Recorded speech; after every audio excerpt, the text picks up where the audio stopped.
Sous l'effort de la tempête, quand tous ont courbé le front, quand tous ont courbé le front, seul debout dressant la tête, je vous vois, fiers compagnons, vendéens, marchons au feu sans effroi, mourons pour Dieu, pour le roi, marchons au feu sans effroi, vive le roi, vive Dieu, vive Dieu, vive le roi. Chers amis, bonjour.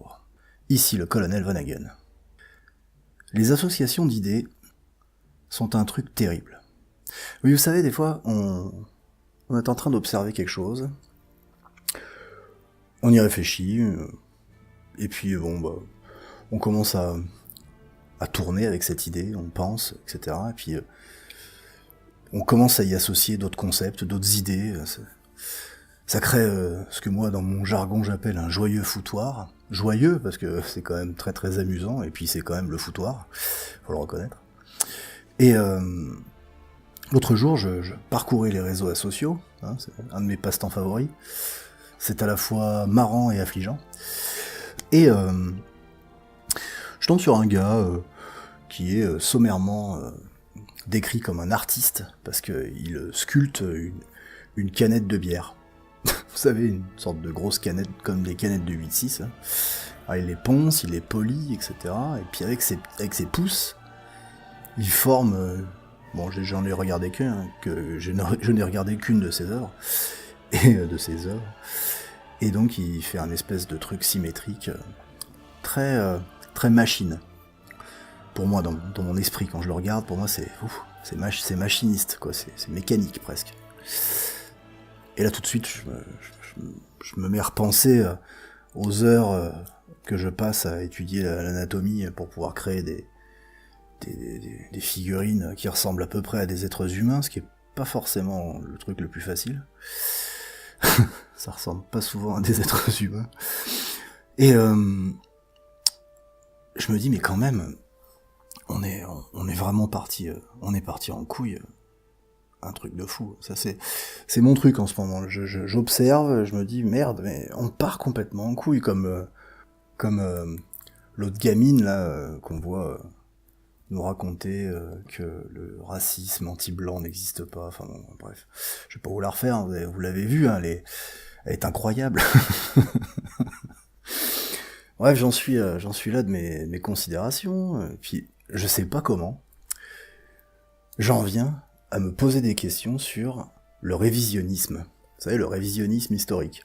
Bon, moi, j'ai appelé ça comme ça, je sais pas si les gens appellent ça comme ça. Puis, parce que finalement, on peut parler, dans le domaine de l'art, d'un révisionnisme. Oui, moi, bêtement, môme, j'étais pas très fan de la peinture, hein, j'aimais beaucoup la sculpture, j'ai toujours aimé beaucoup la sculpture, il y a de la matière, c'est palpable. Le tableau, pour moi, est plus du domaine des idées, comme le serait un texte, voilà. Mais j'ai aussi appris à apprécier ce mode d'expression artistique, et justement, c'est un mode d'expression artistique dans le sens où ça communique quelque chose. On fait passer un sentiment. Et curieusement, on peut se poser la question, est-ce que le plug anal du Louvre communique quelque chose d'élevé, hein? Bon, moi, un truc qu'on fout dans le cul, ça ne communique pas quelque chose d'élevé pour moi, hein, désolé, hein, j'espère que je vous choque pas. Bref, je vous passe tous les autres exemples qui me viendraient à l'idée, mais jeter des taches d'encre sur un tableau, ça peut être joli, effectivement, mais ce n'est pas de l'art pour moi. J'espère que je ne vexe personne. Et donc non, faire des formes sur une canette de bière, à part être un passe-temps de poivreau, hein. C'est-à-dire que oui, effectivement, il m'est arrivé même à moi de le faire, hein. C'est-à-dire que des fois, un peu bourré, j'essayais de sculpter des canettes. Alors je ne dis pas que ce garçon-là n'a pas une dextérité folle, hein, parce qu'il faut quand même arriver au résultat, hein, c'est un truc de fou. Mais non, pour moi, ce n'est pas de l'art. Et on a révisé la notion d'art.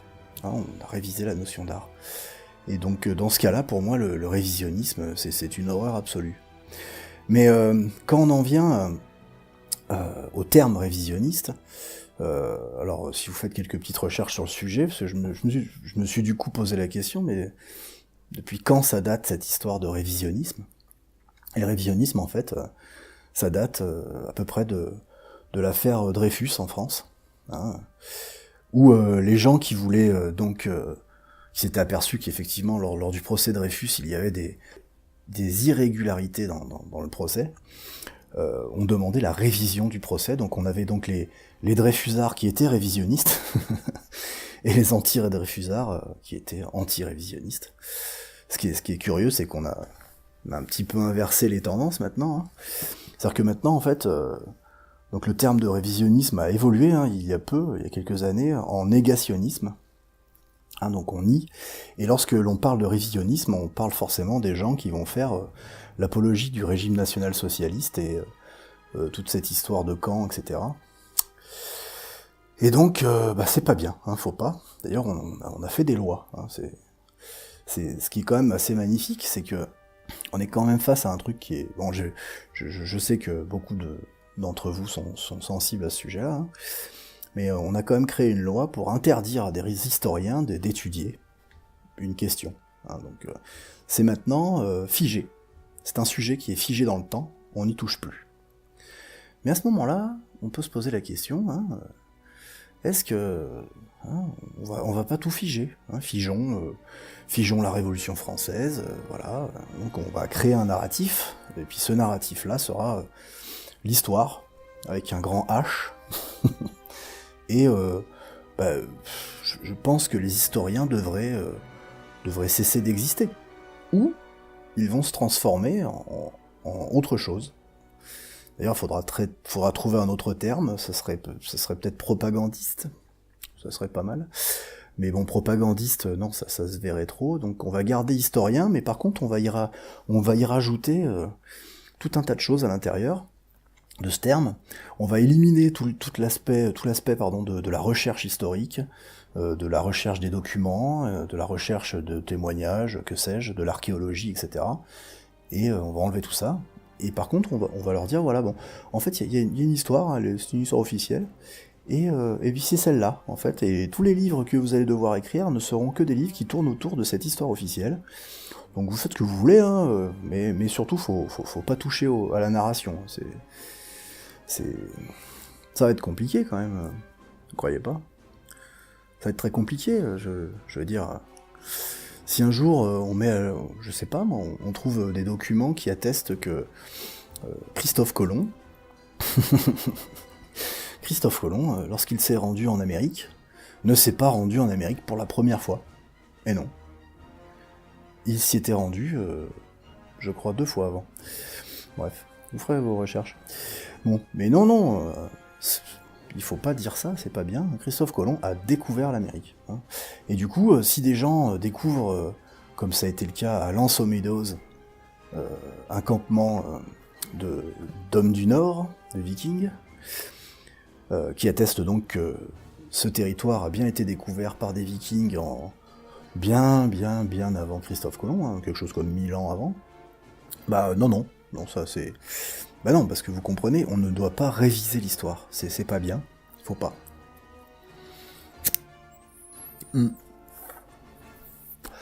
C'est compliqué. C'est quand même... Est-ce que ça serait pas un peu liberticide ? Je me pose la question. C'est peut-être un petit peu liberticide. Donc, voilà. Qu'est-ce que vous en pensez, vous, hein ? On garde tout... figé, on bouge pas, hein. Mais ça veut dire qu'à ce moment-là, la révision du procès de Monsieur Dreyfus, du capitaine Dreyfus, c'est pas possible, faut pas. Hein. Et puis tant qu'on y est, on va pas réviser non plus l'histoire de Staline. Hein. Ça faut pas non plus. Et les millions de Rwandais qui se sont fait buter, on va pas réviser non plus, c'est-à-dire qu'on dira pas que la France avait des intérêts économiques, donc ça non, faut pas. On ne va pas réviser l'impact que les pays industriels ont sur l'Afrique, qu'ils pillent et qu'ils déstabilisent à longueur de temps, juste pour gagner du pognon. Ça, non, ça faut pas le dire. Et ce qui est curieux, lorsque vous faites quelques petites recherches sur ce terme de révisionnisme, bon, on tombe donc sur le négationnisme, et on tombe aussi sur son nouvel enfant, le nouvel enfant de cela, c'est le conspirationnisme. C'est beau. Donc ça, en fait, c'est pas mal. Le conspirationnisme, c'est le terme de conspiration, et en tout cas dans l'histoire moderne, est utilisé récemment, lors de l'assassinat de John Fitzgerald Kennedy. Et c'est la commission Warren qui va l'utiliser en disant non, il n'y a pas eu de conspiration pour assassiner le président. Ça a fait couler beaucoup d'encre, et les choses sont en train de changer. Parce qu'il existe donc des conspirationnistes, parce qu'il existe des révisionnistes, en clair. Donc moi je pense j'espère que c'est votre cas également, vouloir réviser l'histoire, c'est une preuve de santé mentale. Au contraire. Je pense que vouloir s'arrêter à un narratif est une preuve de folie. Et ça paraît simple, dit comme ça. D'ailleurs, on peut se demander, finalement, l'utilisation de lois pour empêcher la révision de l'histoire, n'est-ce pas déjà une sorte d'aveu de culpabilité? Oui. Admettons, prenons un exemple. Un individu a assassiné un autre individu, et l'a fait de manière indirecte, en utilisant quelqu'un qui l'aurait payé, et il a fait assassiner cet autre individu, et il veut pas que ça se sache. Donc déjà, dans un premier temps, il va tuer celui qui l'a engagé pour tuer l'autre, et puis il va s'assurer qu'on cherche pas. C'est intéressant comme parallèle, vous trouvez pas? Moi, je trouve ça très amusant. Et là, on va rentrer dans le domaine des sentiments. C'est-à-dire qu'en fait, au lieu de faire de la recherche historique, on va faire en sorte de créer toute une gamme de sentiments, de passions, de passion, c'est le terme, pour créer des zones sensibles. Non,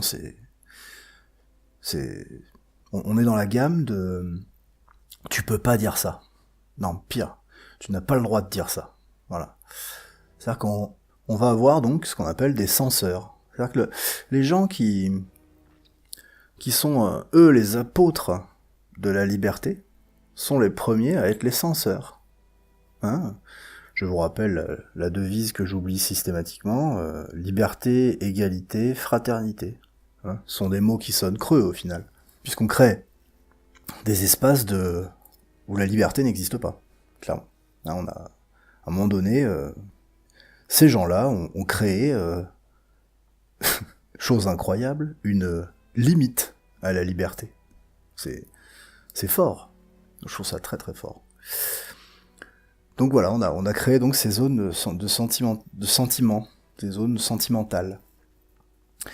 Et donc par là même, on a également créé de l'insulte.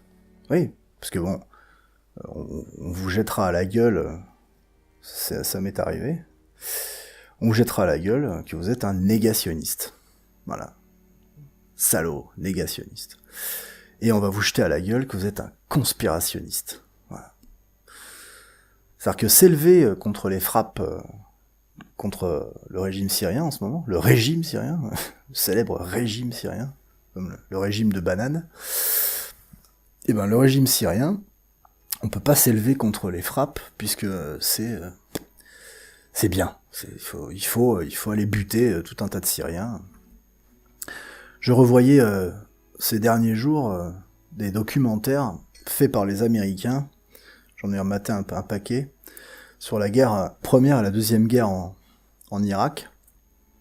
Et des fois, il faut se les remater parce que ça permet de contextualiser ce qui se passe aujourd'hui et ils utilisent systématiquement tout le temps la même méthode. Et moi, je me demande comment ça se fait qu'il n'y ait pas plus de gens qui se réveillent quand même, parce que ils utilisent systématiquement tout le temps la même méthode. C'est tout le temps. C'est, en anglais, ils appellent ça un playbook. Hein, c'est un manuel. Les mecs ont le manuel et ils utilisent tout le temps. Or, ça a été dit par d'autres, hein, je suis pas l'inventeur de ce concept. Mais j'avais envie de parler du révisionnisme. Il faut absolument réviser l'histoire. Sinon, ça veut dire que tout est totalement figé. D'ailleurs, ça renvoie à tout un tas de références, comme 1984 de George Orwell, hein, c'est la grosse référence. Nous vivons dans un monde où la politique est devenue un spectacle. Hein, c'est pas moi qui le dis. On vit dans un monde où la politique est devenue un spectacle, où nous heurtons à ces notions d'esthétisme et de politique. Nous sommes donc passés dans le domaine des sentiments. Et par la perte des valeurs, en fait, la perte des valeurs humaines, on fait de tout à chacun, et parlons des fonctionnaires politiques, hein, des gens qui ont la fonction politique, ces gens, en fait, n'étant pas rattachés à des racines ou n'étant pas rattachés à des valeurs, se retrouvent n'être que finalement des engrenages d'une très grosse machine. Et j'y associe cette notion de révision. C'est-à-dire qu'en fait, il est beaucoup plus simple pour ces gens de figer l'histoire et de ne pas vouloir la révision. Étant donné qu'ils sont complètement déconnectés, en fait, de leur bagage culturel, hein, c'est un fait. Nous sommes en face d'une société qui a perdu ses repères, ses racines, sa culture, etc. Donc en fait, il est très très simple pour ces gens de défendre ce genre de position, puisque finalement ils sont déracinés. Donc on rentre dans cette espèce de mécanisme de cette machine. Hein, on est dans la machine. Nous ne sommes plus dans le gouvernement. Les gens ne se gouvernent plus. Dans gouverner, vous avez la notion de diriger. Hein. On utilisait ça pour gouverner un navire, on le dirigeait. Et à l'heure actuelle, on s'aperçoit qu'il n'y a pas de gouvernement. Il n'y a que du théâtre. On n'est plus dans le gouvernement, on est dans le théâtre, on est dans le sentiment. Et cette notion de révision, hein, cette anti-révision, c'est du sentiment. On ne gouverne plus. On a rendu la chose publique, ce qu'ils appellent la res publica, un grand théâtre. Et nous sommes bien en peine de trouver des gens qui gouvernent. Je suis désolé pour les fidèles de frère Macron, mais cet homme ne gouverne pas. Hein, c'est un marketeur. Il utilise des phrases. D'ailleurs, on n'a pas une unité de dialogue avec cet homme-là. Hein, vous avez pu vous en apercevoir. Il est abreuvé d'informations comme un marketeur le serait, et il utilise ces jolis petits leviers pour actionner du sentiment. Hein, on déchaîne des passions. Nous ne sommes plus dans le gouvernement des hommes. Du coup, on n'a plus le droit de revoir ses idées. Et d'ailleurs, si vous remarquez bien, vous ne pouvez quasiment plus débattre avec quelqu'un. Le débat est interdit. On est étiqueté comme n'importe quel produit, et c'est assez désagréable, n'est-ce pas ? Donc nous sommes à cette ère un peu étrange du capitalisme total, du marché total, y compris dans le domaine des idées. Il fut un temps, je me rappelle jamais de cette interview que j'avais entendue d'un vieux journaliste totalement décrié, qui expliquait que régulièrement, une fois par semaine, il se réunissait avec d'autres journalistes, de gauche, de droite, d'extrême gauche et d'extrême droite, et ces gens-là mangeaient ensemble, échangeaient des idées, discutaient, et ça les empêchait pas de ne pas être d'accord. Vous imaginez, vous, à notre époque moderne, comme on dit, des gens de bords différents, dînant ensemble, je suis pas sûr que ce soit très très fréquent. Donc, oui, ma foi, révisons cette histoire, allons-y gaiement, soyons tous des révisionnistes, chacun dans notre coin, pas obligé de faire de la publicité là-dessus. Mais je suis d'ailleurs rentré dans cette thématique de réviser l'histoire, par toute autre chose que la Deuxième Guerre mondiale. C'est à force de lire et d'étudier le Moyen-Âge que je suis devenu révisionniste. C'est quand même assez délirant. C'est le Moyen-Âge, c'est l'étude de la monarchie qui me pousse à l'être. Le mensonge historique ne s'arrête pas à la Deuxième Guerre mondiale. Le mensonge historique, et c'est un fait établi, sert la politique. À l'heure actuelle, nous avons un Mélenchon qui crache joyeusement sur Sainte Jeanne d'Arc. Mais Sainte Jeanne d'Arc, la République en a fait une idole au moment où c'était le plus important. Il en va de même de Vercingétorix. Ça arrangeait bien les républicains de galvaniser l'élan patriotique pour que nos ancêtres aillent se faire trouer la paillasse sur les champs de bataille de la Première Guerre mondiale. Ils n'ont eu aucun scrupule à réviser l'histoire à ce moment-là. Et réviser l'histoire, c'est faire preuve de mémoire et d'honnêteté. Et lorsque l'on aime son pays, on aime toute son histoire. Que les choses eût été bonnes ou mauvaises, c'est notre histoire. Ça s'arrête là. Et d'ailleurs, ça nous pousse à un autre questionnement, c'est doit-on, avec nos yeux modernes, nos yeux actuels, porter un jugement sur le passé? C'est très difficile. À mon sens, c'est même très dangereux de juger les actions qui étaient faites à une époque. C'est un fait historique, c'est fait, c'est factuel, ça a été fait, le geste est commis, tout a été fait, et on peut apprendre des erreurs du passé, certes. Je ne souhaite pas remettre au goût du jour l'esclavage, quel qu'il soit, attention, je prends tout le terme, ça m'intéresse pas. Mais le fait est que ça a existé, ça a été pratiqué par toutes les civilisations, je dis bien toutes les civilisations. Il y en a pas de plus, comment dire, de plus blanches que d'autres. Toutes les civilisations ont pratiqué l'esclavage. C'est comme ça. Et vous savez, si vous avez des enfants, vos enfants sont tout le temps en train de vous demander, en tout cas les miens, quand je regarde un truc historique, j'ai souvent mon petit garçon qui est à côté de moi et qui me dit « Eh, ils sont gentils, eux, ou ils sont méchants ?»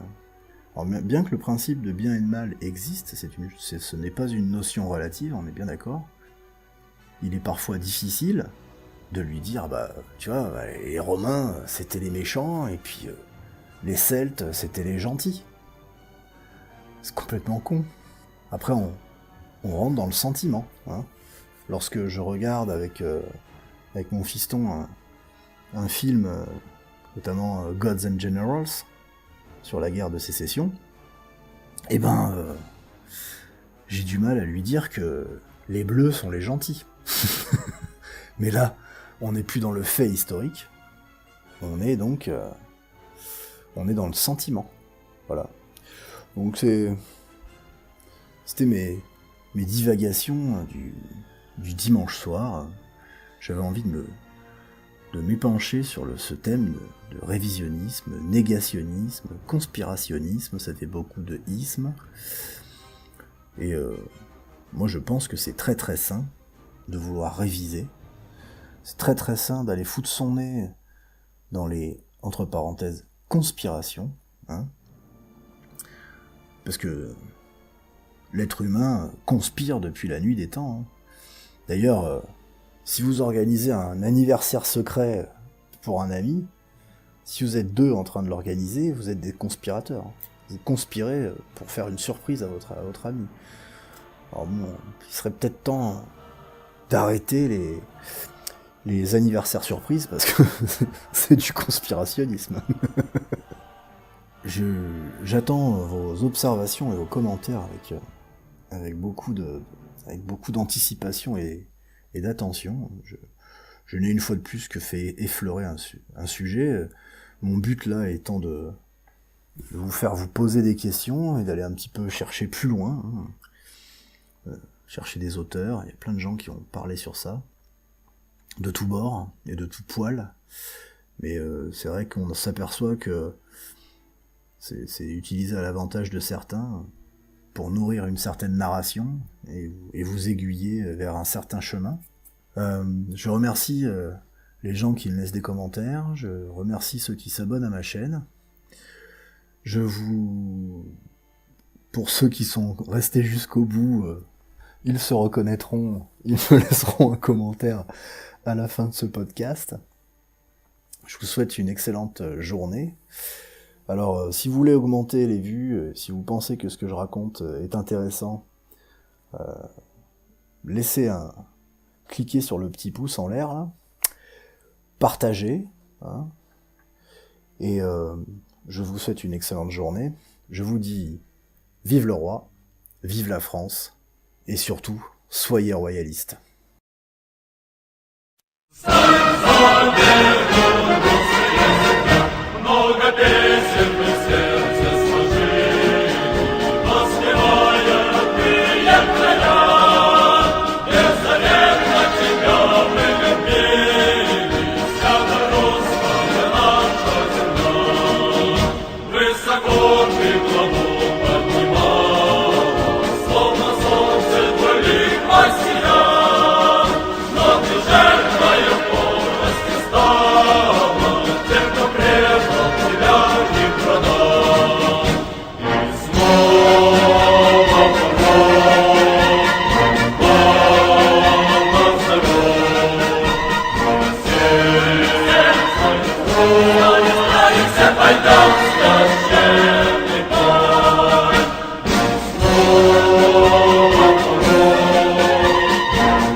Ради Родины чести